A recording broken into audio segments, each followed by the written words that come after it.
9 days నుంచి నిరాహార దీక్ష చేస్తున్నా కూడా ప్రభుత్వం నుంచి ఎలాంటి స్పందన లేదు. తన ఆరోగ్యం క్షీణించడం వల్ల మోతీలాల్ గారు నిరాహార దీక్ష విరమించడం జరిగింది.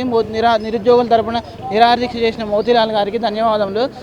ప్రభుత్వం నుంచి ఎలాంటి స్పందన లేదు కాబట్టి నిరుద్యోగులు అందరం కలిసి జూలై 4వ తారీఖున టీఎస్పీఎస్సీ ముట్టడికి పిలుపునిచ్చాం. అన్ని ప్రజా సంఘాలు అంతేకాకుండా విద్యార్థి అనుబంధ సంఘాలు ఇది ముట్టడికి మద్దతు ఇవ్వాలని మేము ప్రభుత్వాన్ని కోరుతున్నాం. ఈరోజు తెలంగాణలో ఉన్న ప్రధాన సమస్య నిరుద్యోగ సమస్య. 30 లక్షల మంది నిరుద్యోగ అభ్యర్థులు రోడ్డు మీద తిరుగుతున్నారు. మీకు చిత్తశుద్ధి లేదా, అసలు మీకు ఏమైనా ఉందా అని చెప్పేసి కోరుతా ఉన్నాం. ఎందుకంటే ఆ రోజు కాంగ్రెస్ ప్రభుత్వం అధికారంలోకి రావడానికి కష్టపడిన నిరుద్యోగ అభ్యర్థులు మేము ఊరు తిరిగి వాడవాడ తిరిగి మొత్తం అయ్యా కాలు మొక్కి అయ్యా మీ కాలు మొత్తం మా జీవితాలు మారుతాయి, మాకు ఉద్యోగాలు వస్తాయని చెప్పేసి మొత్తం ఊరు ప్రచారం చేసి కాంగ్రెస్ పార్టీని అధికారంలోకి తీసుకొస్తే ఇప్పుడు వచ్చిన కాంగ్రెస్ ప్రభుత్వం కూడా మమ్మల్ని పడుచుకునే పరిస్థితి లేదు. అంతకుముందు కేసీఆర్ లూటా అనుకుంటే వాడికంటే వీడి పెద్ద జూటగా అనుకున్నారు. రేవంత్ రెడ్డి గారు ఏరుకోరు తెచ్చుకున్నాడు, ఎగిరెగిరి అన్నట్టు ఉన్నది మా పరిస్థితి. ఎందుకంటే ఎక్కడ చూసినా పోలీసుల నిర్బంధం, నిరుద్యోగులను బయటికి వచ్చే పరిస్థితి కూడా లేదన్న. నిన్న ఓయూ క్యాంపస్ దగ్గరికి జస్ట్ అట్లా చూద్దామని చెప్పేసి పోతే అక్రమంగా అరెస్ట్ చేసి సుమారు 9 దాకా పోలీస్ స్టేషన్లో ఉంచి భయభ్రాంతులకు గురి చేశారు మమ్మల్ని. ఎందుకంటే గత బీఆర్ఎస్ ప్రభుత్వం కంటే ఈ ప్రభుత్వం ఇంకా ఘోరంగా ఉన్నది. ఎందుకంటే మా ఉద్యోగాలు మాకు వస్తాయి, నిరుద్యోగుల హక్కులు పోరాడతాం మాకు వస్తాయని చెప్పేసి మేము పోరాడుతూ ఉన్నాం. మేమేదో మీ ఎమ్మెల్సీ పదవులు ఏమైనా అడగలేదు, మీ ఎమ్మెల్యే పదవి అడగలేదు. మీరు ఆల్రెడీ మేనిఫెస్టోలో చెప్పారు కదా జాబ్ క్యాలెండర్ ఇస్తామని చెప్పి జాబ్ క్యాలెండర్ అడుగుతున్నాం.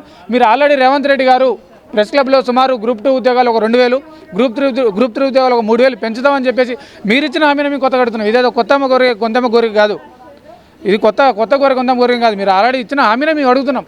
కాబట్టి మేము బలాబలి చెప్తున్నాం. మరొకసారి ఖచ్చితంగా జూలై 4వ తారీఖున సుమారు 10,000 మంది అభ్యర్థులు టీఎస్పీఎస్సీ ముట్టడి చేస్తున్నాం. రేవంత్ రెడ్డి కబర్దార్ గుర్తుంచుకో, నువ్వు ఆ రోజు అక్కడ పోలీసులను పెట్టుకుంటావా, నీ ప్రైవేట్ సైన్యాన్ని పెట్టుకుంటావా, లేకపోతే నువ్వే వస్తావా చూద్దాం.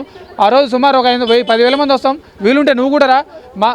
మా సమస్య మీకు చెప్తాను నిజం. ఎందుకంటే సమస్య నీకు తెలియదని చెప్పేసి మేము అనుకుంటున్నాం. ఎందుకంటే ఈ మధ్యలో ఉన్న బల్మూరి వెంకట్ గారు, రియాజ్ గారు వీళ్ళ సొంత ప్రయోజనాల కోసం రేవంత్ రెడ్డి దగ్గర పోయి ఏదో చెప్తున్నారు. అక్కడ ఏం జరగట్లేదు, ఏం లేదు, అంత సప్పగా ఉంది, సప్ప ఎవరని చెప్పి చెప్తున్నారు.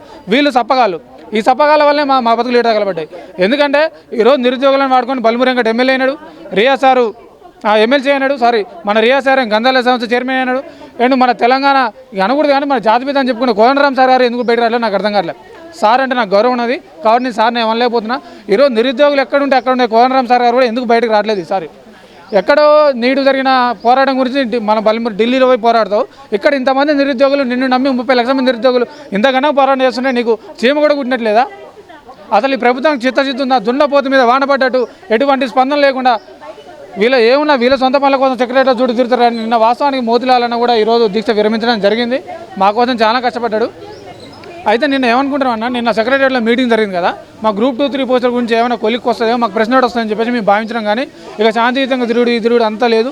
ఎందుకంటే మంత్రుల కాలు మొక్కినా, ఎమ్మెల్యేల కాలు మొక్కినా అన్నీ చేసినా ఎవరు చేసినా పట్టించుకునే పరిస్థితి లేదు.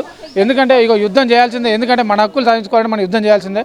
ఇక అడుక్కునే లేదు, గుంజుకోవడం అని చెప్పేసి మేము కూడా ఫిక్స్ అయిపోయినాం. జూలై 4వ తారీఖు టీఎస్పీఎస్సీ ముట్టడి ఉంది. ఖచ్చితంగా దీన్ని సక్సెస్ చేస్తాం. జిల్లాలో ఉన్న అభ్యర్థులారా మీరు కూడా ఖచ్చితంగా టీఎస్పీఎస్సీ ముట్టడికి తరలి రావాలని చెప్పేసి కూడా 7 ముఖం తెలియజేస్తా ఉన్నా.